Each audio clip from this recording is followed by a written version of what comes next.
Bismillahirrahmanirrahim. Assalamu alaikum students. My name is Abdurrahman and I am your biology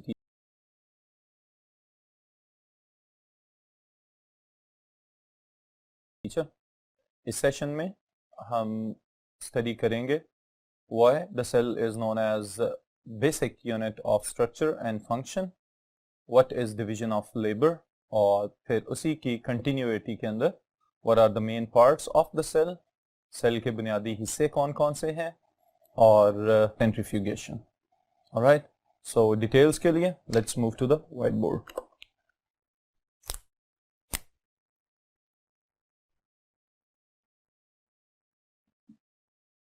okay, the question is why cell is the unit of structure and function. तो इसका जवाब बहुत simple सा answer है. Cell चूंकि unit है तो units जो है पहले नंबर पे तो स्ट्रक्चरल यूनिट.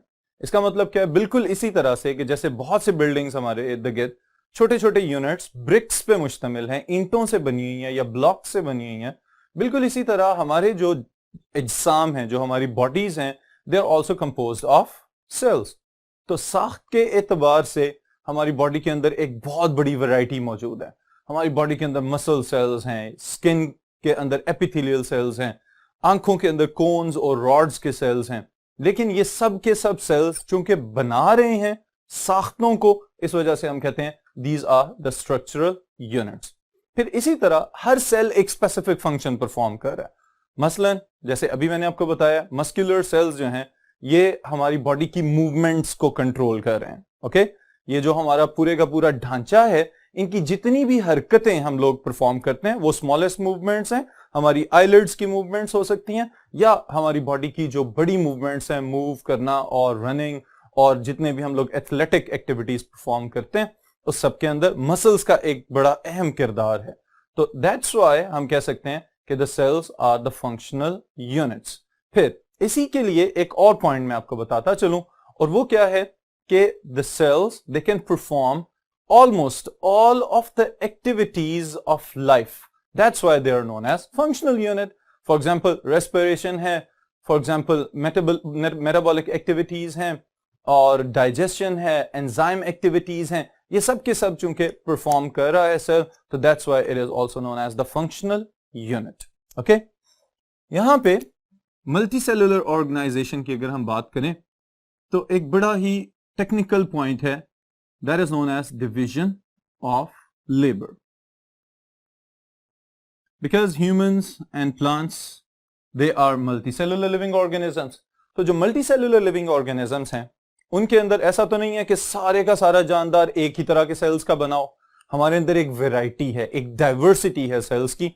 तो जितनी इकसाम के सेल्स हैं उतनी ही तरह के फंक्शंस परफॉर्म कर रहे हैं, लेकिन एक यूनिफाइड गोल के लिए. और यूनिफाइड गोल क्या है कि अगर मैं अपनी बॉडी को ऑर्डर देता हूं कि आई हैव टू सर्वाइव, मुझे जिंदा रहना है, तो उस जिंदा रहने के लिए मेरा डाइजेस्टिव सिस्टम भी काम कर रहा है. डाइजेस्टिव सिस्टम के अंदर बहुत सारे टिश्यूज काम कर रहे हैं, उन बहुत सारे टिश्यूज के अंदर बहुत सारे सेल्स काम कर रहे हैं, और वो सेल्स मिल के काम कर रहे हैं. This is known as division of labour. Digestive system, respiratory system, the gaseous exchange system, the nervous system, the muscular system, the skeletal system, ये सब systems जो है मिलके काम कर रहे हैं. और इन सब systems के अंदर इनके individual cells, जो इंफरादी cells हैं, वो सब के सब मिलजुल के काम कर रहे हैं, लेकिन एक गोल को अचीव करने के लिए. तो इसलिए हम कहते हैं this is known as division of labor. Alright? So इसकी easiest definition मैं आपको बताता हूं कि how you can define the division of labor. The cells are specialized to perform different but specific functions. All right? मुख्तलिफ इकसाम के sales हैं लेकिन मुख्तलिफ फंक्शंस परफॉर्म कर रहे हैं, और बॉडी जो लिविंग ऑर्गेनिज्म है उसका एक यूनिफाइड गोल है जिसको अचीव करना है. This is known as division of labour. इसको अगर हम इंडिविजुअली एनिमल्स और प्लांट्स के कुछ सेल्स की एग्जांपल से समझें तो मजीद आपको अच्छी तरह से समझ आ सकती है. इसके लिए मैं कुछ एग्जांपल्स ले रहा हूं एनिमल सेल्स की और फिर इसके साथ ही साथ कुछ एग्जांपल्स हम लेंगे प्लांट सेल्स की. So number 1 in animal cells, अभी जैसे कि मैं एक्सप्लेन कर रहा था, the first one are the muscle cells. Muscle cells primarily their function is to contract and relax. Contraction and relaxation. Contract और relax करने की वजह से हमारी bones, हमारा skeleton हरकत में आ जाता है और जिसकी वजह से हम बहुत सारी एक्टिविटीज, बहुत सारे जो अपने नॉर्मल रूटीन के काम हैं वो परफॉर्म करने के काबिल हो सकते हैं. Okay students, the second one is the nervous cell, और इंडिविजुअल है तो इसलिए हम कहेंगे nerve cell. The nerve cell, what is it doing inside the human body? हमारी कोऑर्डिनेशन को कंट्रोल कर रहे हैं बहुत सारे नर्व सेल्स मिलके. तो कोऑर्डिनेशन को कंट्रोल कर रहे हैं तो इसके लिए हम लिखेंगे यहां पे कंडक्शन ऑफ इंपल्सेस. इंपल्सेस वो मैसेजेस जो बॉडी से ब्रेन की तरफ और ब्रेन से वापस इफेक्टर्स की तरफ यानी कि मसल्स और ग्लैंड्स की तरफ जा रहे हैं, that are known as impulses. Alright, अब मसल सेल्स हैं, फिर उसके बाद नर्व सेल्स की हमने बात की है. Number 3 we have glandular cells. Glandular cells, they are responsible to produce different types of secretions. इसके लिए कोई एग्जांपल आ रही है आपके ज़हन में? Yes, we can say the gastric cells. Gastric cells inside the stomach, जो हमारे stomach के अंदर gastric cells हैं, they are releasing the gastric juice. Gastric juice की वजह से हम अपना खाना हजम करने के काबिल हो सकते हैं. Alright? Then number 4, red blood cells. इसकी वजह से हमारा खून जो है वो हमें रेड कलर में नजर आ रहा है. They can also be abbreviated as RBCs, red blood cells. तो रेड ब्लड सेल्स का क्या फंक्शन है? बहुत सिंपल सा आसान सा फंक्शन है इनका हमारी बॉडी में, और क्या है? Transport of oxygen. ऑलराइट, हमारे लंग्स में से जो एयर इनहेल की है हमारी बॉडी ने, उसमें से ऑक्सीजन को अपने ऊपर अटैच करना और पूरी बॉडी के अंदर ट्रांसपोर्ट करवा देना. This is the function of the red blood cells. Alright, तो अब आपको अंदाजा हो गया होगा कि कोई भी एक तरह के सेल हमारी बॉडी में कोई एक फंक्शन परफॉर्म नहीं कर रहे, बल्कि डिफरेंट सेल्स हैं जो डिफरेंट फंक्शंस परफॉर्म कर रहे हैं, लेकिन हमारी बॉडी जो है एज अ होल सर्वाइव कर रही है. तो हम कहेंगे this is division of labour. Alright, फिर कुछ एग्जांपल्स इसी तरह हम ले लेते हैं प्लांट्स में से. So the plant cells, कोई एग्जांपल्स आपके माइंड में आ रही हैं? All right. The first one is the xylem. Xylem and phloem. मशहूर ज़माना compound tissues इनको हम बोलते हैं, but individually they are also made up of cells. तो हम कहेंगे xylem cells and phloem cells. All right. Xylem is responsible for conduction of water and dissolved minerals inside it. Okay. एक अहम बात मैं यहां पे बताता चलूं आपको कि जाइलम में हमेशा जो वाटर का फ्लो है that is known as unidirectional flow. वो हमेशा रूट्स से लीव्स की तरफ या अपर एरियल पार्ट्स की तरफ होता है. तो that is known as unidirectional flow of water. Okay, फिर the second conducting cells inside the plants, they are phloem cells. Phloem, they are responsible for translocation of sugars. Okay, sugars को एक जगह से दूसरी जगह लेके जाना. समटाइम्स लीव्स अगर शुगर्स बना रहे हैं तो वहां से वो शुगर्स को उठाएंगे और किसी दूसरी जगह जाके स्टोर कर देंगे. और बाज़ औक़ात ऐसा भी होता है कि स्टोर्ड जगह से शुगर को उठाया जाए और किसी और जगह पे जाके डंप कर दिया जाए. This is the function of the phloem.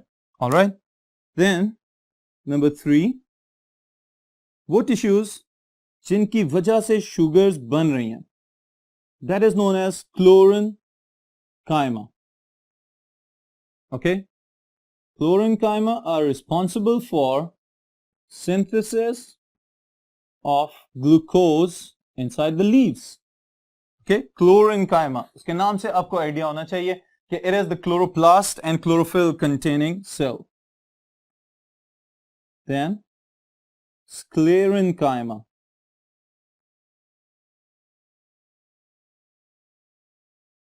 Sclerenchyma, it provides support to the plant cells. Okay, then we have parenchyma. Parenchyma, it stores surplus यानी कि इजाफी फूड. जो खुराक सेल की या प्लांट की अपनी जरूरियात से ज्यादा है उसको फिर पेरेन्काइमा सेल्स और पेरेन्काइमा टिश्यूज के अंदर स्टोर कर दिया जाता है. ये हैं कुछ प्लांट्स के different cells: xylem, phloem, क्लोरेन्काइमा, sclerenchyma, parenchyma और मेरिस्टेमेटिक सेल्स. ऑलराइट, तो next is very important topic students, this is centrifugation. Okay, बहुत इंपॉर्टेंट शॉर्ट क्वेश्चन है और टेक्निक स्पेशली जो है ये आपको समझनी चाहिए. आपके फ्यूचर में रिसर्च पर्पसेस के लिए आपके काम आएगी ये वाला topic. Alright, so this is centrifugation. Centrifugation को सबसे पहले नंबर पे मैं डिवाइड करने लगा हूं into different steps. Okay, so the first one is isolation. इसको समझें कि ये क्या चीज है. आइसोलेट कर देना, अलहदा कर देना. The second one is fractionation. किसी चीज को उसके मजीद छोटे हिस्सों में तकसीम कर देना. This is known as fractionation. Then is centrifugation. Centrifugation centrifugal force से रिलेटेड टर्म है ये, और वही यहां पे अप्लाई होगा मेन प्रिंसिपल. लेकिन मैकेनिज्म क्या है इसका ये मैं अभी आपको समझाता हूं. Okay, so these are the 3 basic steps of this technique जो आपने अपने जहन में रखने हैं. सबसे पहले नंबर पे जो आइसोलेशन है वो सिंपल सी बात, अलहदा कर दो किसी भी चीज को, किसी भी लिविंग ऑर्गेनिज्म को जिसके सेल्स के different parts, different components, cells के कंपोनेंट्स को अगर आप स्टडी करना चाह रहे हैं तो आप क्या करेंगे कि उसको उसके ओरिजिनल लिविंग सोर्स से अलहदा कर देंगे. Alright, this is the isolation. Okay, फिर उसके बाद जो सेकेंड स्टेप इसमें हम करते हैं दैट इज अ टेक्निक जिसमें हम कोई भी सिंपल सा ब्लेंडर यूज कर सकते हैं या होमोजेनाइजर यूज कर सकते हैं. अब उसमें क्या किया जाता है कि उस बड़े पार्ट ऑफ द टिश्यू को छोटे छोटे छोटे छोटे बहुत सारे हिस्सों में डिवाइड करना जरूरी होता है ताकि उसके कंपोनेंट्स को मजीद डिटेल में ज्यादा अच्छे तरीके से स्टडी किया जा सके. उसकी स्टडी जो है वो पॉसिबल हो सके अंडर द माइक्रोस्कोप और later on electron microscope. Then is the centrifugation. Centrifugation में मेन प्रिंसिपल जो अप्लाई किया जाएगा यहां पे दैट इज व्हाट के separation of different components of the cell according to their density gradients. जो चीजें हैवी होती हैं वो हमेशा आफ्टर सेंट्रीफ्यूगेशन टेस्ट ट्यूब के बॉटम पे आपको नजर आती हैं. ऑलराइट, फॉर एग्जांपल अगर मैं यहां पे एक सीक्वेंस लिखूं कुछ ऑर्गेनेल्स का, the first one is nucleus, the second one is mitochondria, the third one lysosomes, and the fourth one ribosomes. All right, size के लिहाज से in all of these four organelles nucleus is the biggest and the ribosomes they are the smallest. Okay, तो अब ये जो चारों के चारों organelles हमें नजर आ रहे हैं within the cell, तो इनके अंदर कोई डिफरेंशिएशन नहीं है. डिफरेंशिएशन एज इन कि इनको कोई अलग अलग कंपार्टमेंट्स में नहीं रखा जाता. सेल के अंदर तो साइटोप्लाज्म के अंदर मौजूद है ये, बट जब हमने इनका स्ट्रक्चर और इनका फंक्शन स्टडी करना है तो उसके लिए इंपॉर्टेंट है ये वाली चीज कि हम इनको अलहदा से आइसोलेट करें और फिर उसके बाद कंपाउंड माइक्रोस्कोप के अंदर इसको ऑब्जर्व करना स्टार्ट कर दें। तो उसके लिए सेंट्रीफ्यूगेशन की टेक्निक को अपनाया जाता है और सेंट्रीफ्यूज मशीन को यूज करते हुए these organelles they are separated. Nucleus चूंकि सबसे ज्यादा हैवी होता है तो ये उस टेस्ट ट्यूब के अंदर आपको सबसे नीचे नजर आएगा, ओके, डेंसिटी ग्रेडियंट की वजह से, क्योंकि हैवी है तो that's why it will settle down at the lowest part of the bottom of the test tube, okay.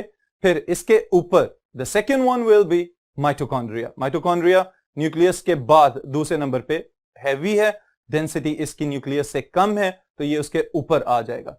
फिर उसके बाद lysosomes, and because the ribosomes are the lightest in these four organelles, सबसे ज्यादा हल्के, तो वो हमें टॉप के ऊपर नजर आएंगे। फिर इनको वहां से आइसोलेट किया जाएगा और हम अपने ऑब्जर्वेशंस के लिए इनको कंपाउंड माइक्रोस्कोप या इलेक्ट्रॉन माइक्रोस्कोप के नीचे लेके जा सकते हैं। ऑलराइट, ये टेक्निक अभी यहां पे आपको बड़ी डिटेल में मैं दिखाने लगा हूं कि सबसे पहले नंबर पे हम कुछ टिश्यूज के सैंपल्स लेते हैं, उन सैंपल्स को किसी भी ब्लेंडर के अंदर या ग्राइंडर के अंदर रख के अच्छी तरह से मिक्स कर दिया जाता है, okay. That is known as homogenization, कि हम एक होमोजेनाइज्ड मिक्सचर बना लेते हैं जिसमें सेल्स का और उनके टिश्यूज का जो आपस का फर्क है वो देखने से हमें नजर नहीं आता, तो हम कहते हैं हमने इसको होमोजेनाइज कर लिया। ऑलराइट, यहां पे एक बात बड़ी इंपॉर्टेंट है कि दिस होल थिंग, ये जो भी हम मीडियम वगैरह यूज कर रहे हैं, it should be kept at low temperature. Low temperature पे क्यों रखा जाता है? ताकि एंजाइम एक्टिविटी स्लो रहे और इंटरनल जो ऑर्गेनल्स या सेल्स जो हमने स्टडी करने हैं वो कहीं डीनेचर ना हो जाए, ओके। तो इस वजह से लो टेम्परेचर पे रखा जाएगा। फिर उसके बाद स्टूडेंट्स जो नेक्स्ट स्टेप हमारा है वो क्या है कि जब अच्छी तरह उसको डिसरप्ट कर लें या होमोजेनाइज कर लें, फिर उसमें से कुछ सैंपल्स लें और एक मीडियम लिया जाएगा। फॉर एग्जांपल सुक्रोज सोल्यूशन हो सकता है, अगर न्यूक्लिक एसिड्स को स्टडी कर रहे हैं तो सीजियम क्लोराइड सोल्यूशन लिया जा सकता है, या फिर सिंपली वाटर को भी लिया जा सकता है, जिसके साथ हमने उनकी डेंसिटी को कंपेयर करना है कि उस मीडियम से हैवियर है या लाइटर है, ये चीज हम बाद में डिसाइड करते हैं। ऑलराइट, तो अब क्या किया जाएगा, इसमें से कुछ सैंपल्स लें और इन सेंट्रीफ्यूज टेस्ट ट्यूब्स के अंदर पुट कर दिए जाएं। अब जैसे ये सैंपल्स आप पुट करेंगे उसके बाद इनको फिक्स किया जाए मशीन के अंदर, और मशीन के अंदर जो सेंट्रीफ्यूज मशीन है उसके अंदर फिक्स करने के बाद आप इस सेंट्रीफ्यूज मशीन को चलाना स्टार्ट कर दें। ऑलराइट, मैं अगेन इन्हीं चारों ऑर्गेनल्स पे आऊंगा। अब जब हम इसको ऑब्जर्व करते हैं, जब हम इनको स्टडी करेंगे, सेंट्रीफ्यूज मशीन आप पहले नॉर्मल सी स्पीड पे चलाएं और फिर उसके बाद जो है उसकी आहिस्ता आहिस्ता आहिस्ता स्पीड बढ़ाते चले जाएं। तो अब क्या होगा, होमोजेनाइज हमने पहले से कर लिया हुआ है, बहुत सारे जो उसके इंटरनल ऑर्गेनल्स हैं उनकी डिसरप्शन का प्रोसेस कंप्लीट हो चुका हुआ है। अब क्या होगा कि जैसे ही आप सेंट्रीफ्यूज मशीन को कुछ देर के लिए चलाएंगे उसके बाद उसको बंद करेंगे तो फिर टेस्ट ट्यूब्स को सेपरेट कर लिया जाएगा। जब टेस्ट ट्यूब्स को अलहदा से हम ऑब्जर्व करेंगे बाहर निकालने के बाद, तो अगेन वही रिजल्ट्स नजर आएंगे जो अभी मैंने आपको बताए थे। Nucleus is the heaviest according to the density, तो nucleus will be at the bottom, okay. उसके ऊपर माइटोकॉन्ड्रिया, उसके ऊपर lysosomes, and at the top ribosomes. So this whole technique is known as centrifugation. All right? So इसको अगर लिखना पड़े तो किस तरह से लिखेंगे, ये स्टूडेंट्स मैं आपके लिए यहां पे मेंशन कर देता हूं इसकी statement. Centrifugation is what? It is a process in which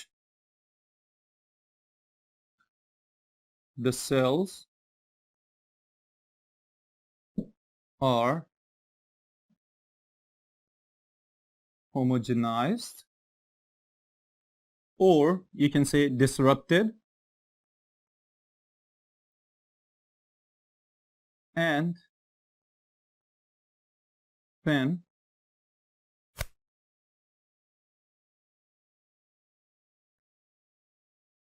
the components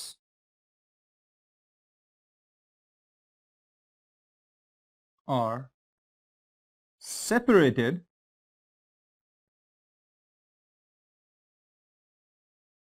by spinning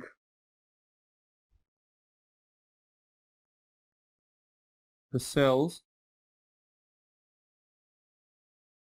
at normal speed and the components that are now organelles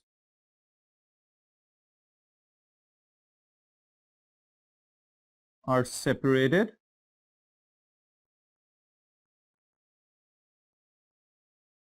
due to their density gradients. All right, students, this is centrifugation. Okay, sometimes ऐसा भी possible है कि कुछ components जो कि cell के अंदर उसके different organelles के साथ attached हैं वो इतने easily अलग नहीं होते normal speed पे, तो उसके लिए फिर हमें centrifuge machine की speed बहुत ज्यादा तेज करनी पड़ती है.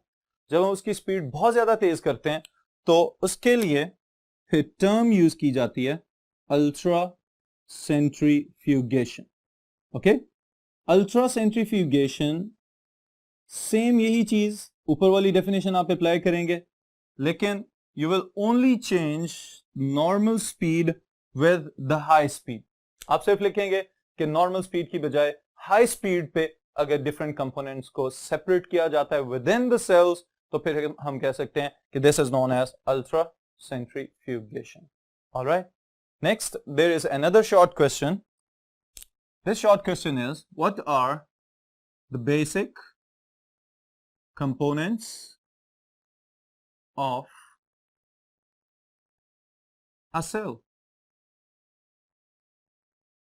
What are the basic components of a cell? किसी भी सेल के कितने बुनियादी कंपोनेंट्स हो सकते हैं? ओके, अब जो बेसिक कंपोनेंट्स हैं प्रीवियस सेशन में ये बात मैं आपको बता चुका हूं. According to Schleiden and Schwann, there are three basic components of a eukaryotic cell: plasma membrane, the outermost boundary, the cytoplasm, the gelatinous material within the plasma membrane,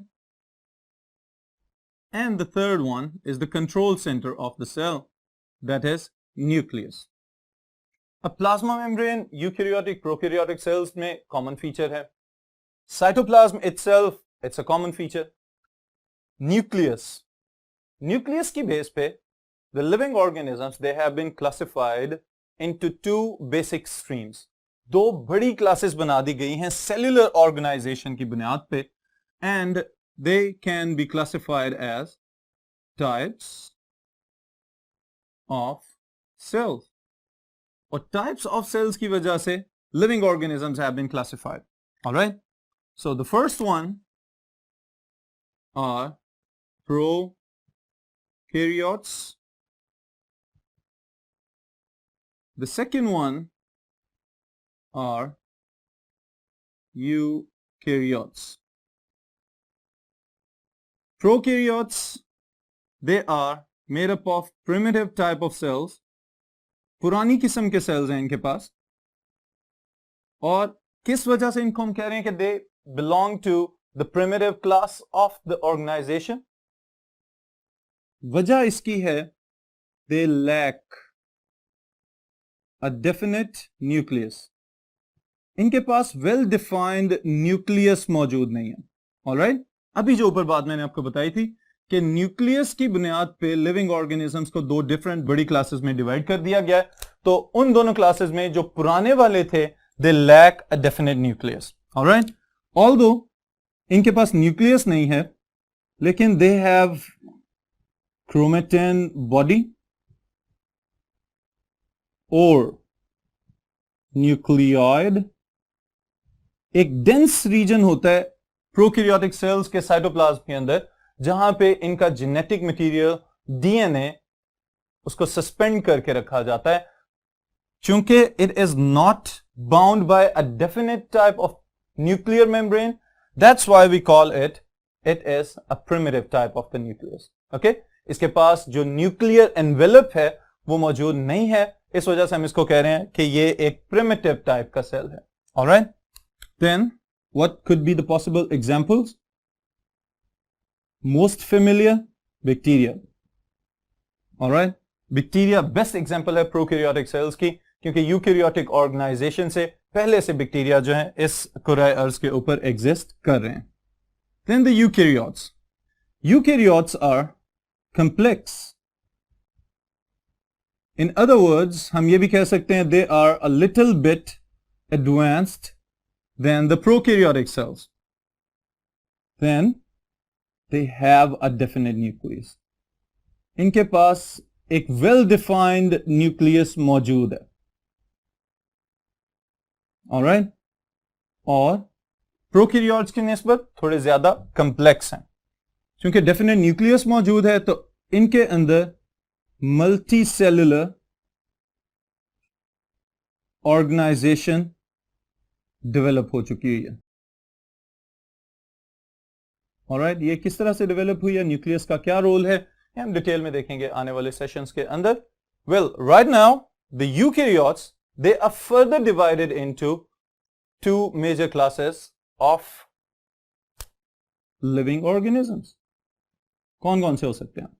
okay, those who possess a cell wall.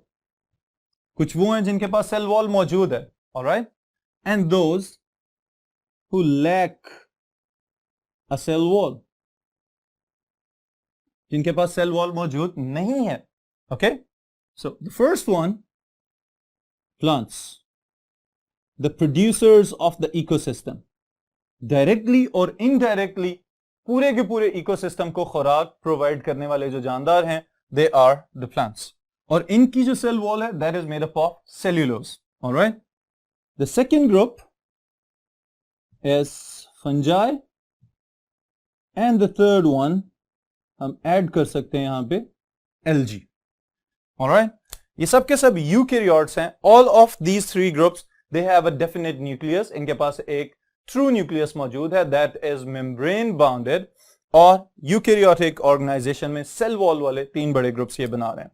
Okay, on the other side, that group which lacks a cell wall, उसमें हम खुद शामिल हैं. Animal cells. Alright, animal cell के पास कोई भी cell wall मौजूद नहीं है जो उसकी शेप को मेंटेन रख सके. तो this group of the eukaryotic cell it lacks a good और well developed cell wall. Alright students, फिर इसके साथ ही एक छोटा सा ऑब्जेक्टिव पार्ट मैं ऐड करता चलूं about the size of the cell.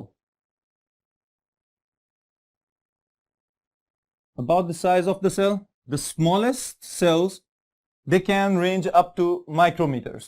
All right, micrometer 1 into 10 to power minus 6 of the meters. All right, smallest size इसका यहां से start हो सकता है, and the biggest could be as much as size of an ostrich egg. All right, okay students, so this is all about today's topic. इसको हम यहीं पे रोक रहे हैं. फिर उसके बाद इंशाल्लाह ताला नेक्स्ट एक और बड़ी इंपॉर्टेंट बात है, that is the microscopy, about the resolution and magnification. इसको इंशाल्लाह नेक्स्ट सेशन में कंटिन्यू